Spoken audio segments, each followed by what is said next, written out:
Shalom. First off, I want to give all praise, honor, and glory unto Yahweh, Bahashem, Yahweh Shai, Bahar Kodash. I want to give double honors to the apostles and elders of GMS who have taught us this word and teach us this word today. And I want to give a salutation unto the elect of the nation of Israel. This is the brother Yatazakba with the GMS Nebraska camp. This is GMS Endeavor.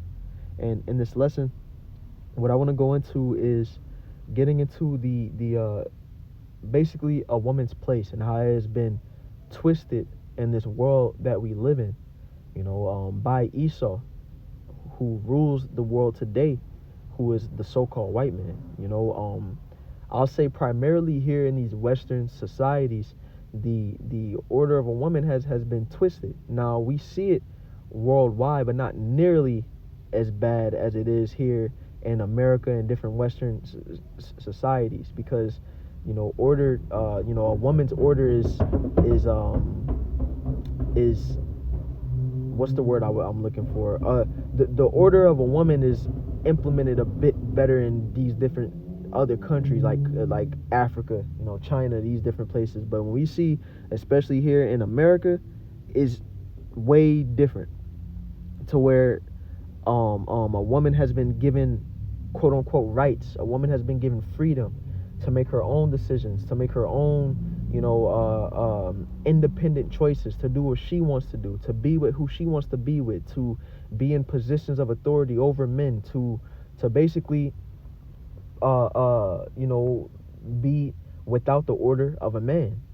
And it's contrary to the order that the Most High has set up, to where when we read 1 Corinthians chapter 11 verse 3, it says, "But I would have you know that the head of every man is Yahweh Shai, and the head of the woman is the man, and the head of Yahweh Shai is the Most High." So this is the order that was set up. It's the Most High, then Yahweh Shai, the Most High Yahweh, then Yahweh Shai, then the man, then the woman. And so a woman is supposed to adhere to a man. A woman is supposed to be in her place, under order, and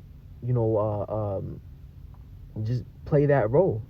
When we go back to the book of Genesis, what did the Lord say that?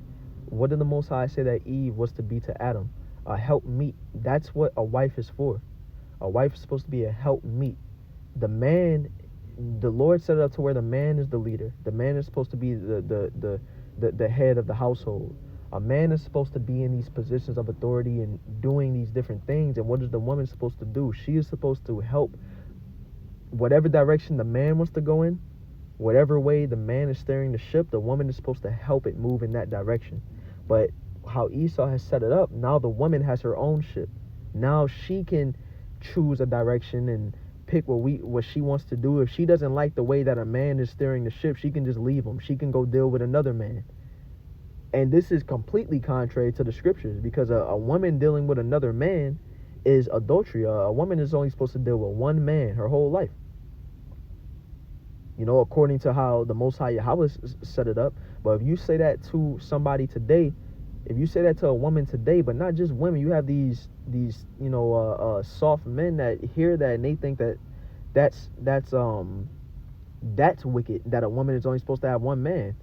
But that's the way that the Lord set it up to be. So Esau has turned things, upside down. This is one of the many reasons why he needs to be taken out of power. This is why this kingdom needs to be destroyed, because he has basically pushed aside the righteousness. Let's get 1 Timothy chapter 2 verse 12. It says, "But I suffer not a woman to teach, nor to usurp authority over the man, but to be in silence." And so when you come into when a woman comes into this truth, she learns, the proper way a woman is supposed to be. When you come out of this world, you learn, a woman is supposed to be submissive. A woman is supposed to be, in silence. A woman ain't supposed to be trying to teach the congregation, trying to prophesy, trying to be at the head of this thing. The Lord set men up to do that. A woman can teach her children. A woman can teach another woman. But this work that we do, this isn't for the women to do. And it also says that a woman isn't supposed to usurp authority over the man. And we see that at major in this world. Women in positions of manager spots, and Esau done messed everything up, man. And the thing is, when you put a woman in a position of authority, the job doesn't run as well as if a man was in that position. Or for example, with the households, when with women having this freedom that Esau has given them, with women having these rights, now what are we seeing? We're seeing single parent households with women primarily being that single parent. And with women being in these positions, we see that these households don't prosper. Because when you look at the statistics, when you have a single parent household where it's a man raising the children, you see statistics similar to if it was both parents in the household. There's more success in that situation because a man is fit to lead. That's how the Most High set that up to be. But when you see a woman as a single parent in a household raising children in that position of leadership by herself, you see higher levels of incarceration, higher levels of crime in the children. You see less rates of the child graduating school. You see the household failing. You see the children failing. Single mothers raise degenerate children at a much higher rate than a single father would, because they aren't supposed to be in that position of raising children, being in a household, leading by themselves. They were supposed to be under the authority of a man. So let's get 1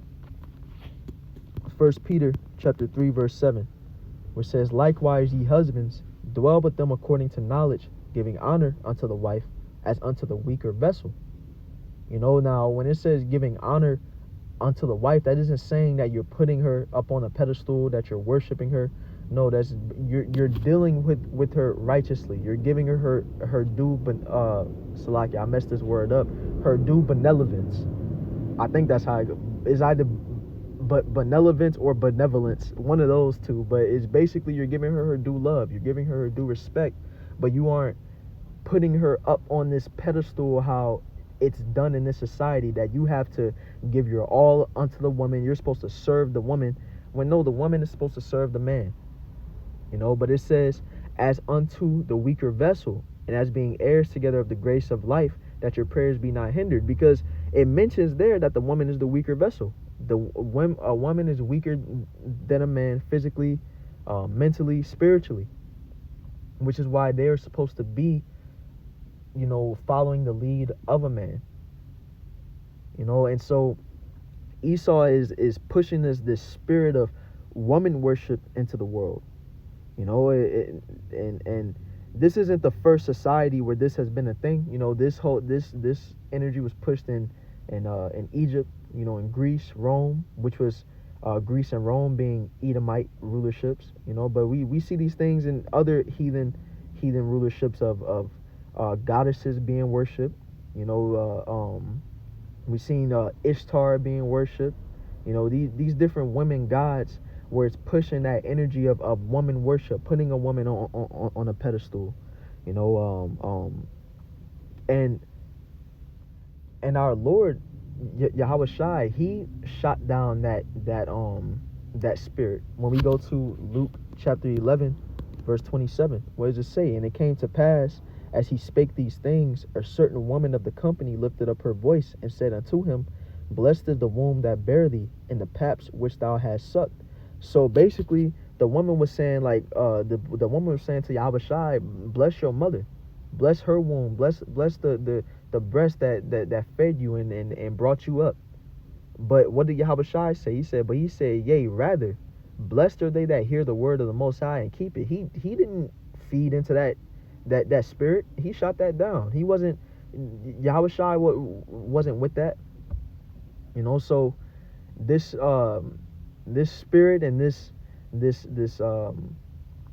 wicked vibration that Esau has put into his society of women having freedom, women being able to gad abroad and deal with whoever they want to, do whatever they want to do, to be degenerate, to be contrary to the man that they're with. All this is wickedness. And for the women in the truth, uh um one their main fight is staying within that order. As the scriptures say in Romans 12:2, not conforming to the ways of this world, but transforming, to roughly paraphrasing, basically transforming to the will of the Most High. Because when, as a woman coming into this truth, you have to separate from this wickedness that the world pushes of being able to do whatever you want to do. Nah, there's a way that the Lord set it up for a woman to carry herself. You can't just be with whoever you want to be with. You can't try to do whatever you want to do. Now the Lord set up an order. The Lord set up a manner of life to walk for the men and for the women. So that's all I want to grab in this lesson. Lord's will, it was edifying. Once again, giving all praise, honor, and glory unto Yahweh, Bahashem, Yahweh Shai, Bahawah Harkodash, giving double honors to the apostles and elders of GMS, and a salutation unto the elect. Shalom.